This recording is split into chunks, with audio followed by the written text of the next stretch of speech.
Welcome back to the deep dive, the Paddock Vault edition. So, if you've been anywhere near the F1 world this week, you'll know the postseason chat is just relentless. Everyone is still debating whether Max Verstappen's season was, true dominance or if a certain seven-time world champion was really the biggest disappointment. Hmm. No, there's a lot of that going around. But today, we're actually going to pivot completely. We're diving into a piece of news that involves those same two names, Verstappen and Mercedes, but, well, this time they're actually shaking hands. We are unpacking the new multi-year GT racing partnership. It is genuinely strange to hear those two names in the same sentence, isn't it? At least, without a bit of on-track drama attached. So our mission today is to really get into the facts of this. Verstappen Racing's big move to Mercedes-AMG for the 2026 GT3 season, and to try and explain why this alliance is, well, so significant for motorsport in general. So if you're ready for a full breakdown of this really intriguing development, do us a favor and hit that like button right now. And of course, make sure you're subscribed to the Paddock Vault for all the essential paddock analysis. Right, let's get straight to it. The core announcement, the main headline, is a multi-year partnership between Verstappen Racing, that's Max's own GT team, and Mercedes-AMG Motorsport. It all kicks off with the 2026 GT3 season, and it means a switch to the Mercedes-AMG GT3 car. A switch to the Silver Arrows GT machinery. I mean, wow. That is huge, especially given the, let's say, history there. How quickly can a team like that, even with factory backing, get to grips with a totally new platform? Because they are jumping straight in at the deep end, aren't they? Oh, absolutely. They're aiming right for the top. They'll be competing in the GT World Challenge Europe, powered by AWS. Well. And for anyone less familiar, this is, Europe's premier GT championship. It covers the quickfire sprint cup campaigns and the really grueling endurance cup rounds. Including the big one. The 24 hours of Spa. Including the 24 hours of Spa, exactly. But the car's only half the story, really. For a proper factory-level championship fight, you need some serious operational muscle.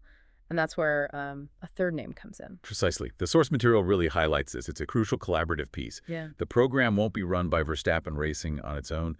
No, it's going to have full support from the very experienced British outfit, Seas Motorsport. Ah, okay. That context is vital. It is. Seas are a top-tier independent team, and they specialize in running the Mercedes-AMG GT3. So they bring all that expertise needed to, get the best out of that car from day one. So this is Verstappen Racing looking for the fastest way to get competitive. Smart.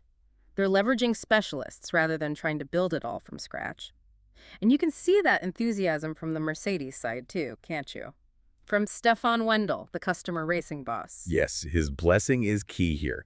He welcomed the move, calling it an extremely ambitious and promising project, and he specifically pointed to the strength that Seas Motorsport brings to the table. Okay, so let's talk drivers, because the lineup also seems to signal some pretty clear intent. It really does. In the Sprint Cup, you've got Chris Lulham continuing, and he's partnered with Daniel Juncadella.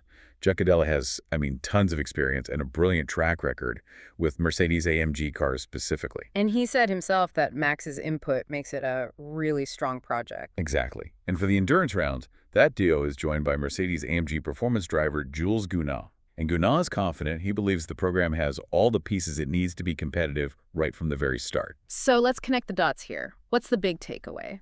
This is so much more than just a team changing cars. This move gives Max Verstappen's racing brand, well, a kind of autonomy, doesn't it? By linking up with Mercedes in the GT world, his team gets top-tier factory support completely outside of the Red Bull bubble. It's a serious independent push to dominate. That's it. It's a full factory-level assault aiming for titles immediately.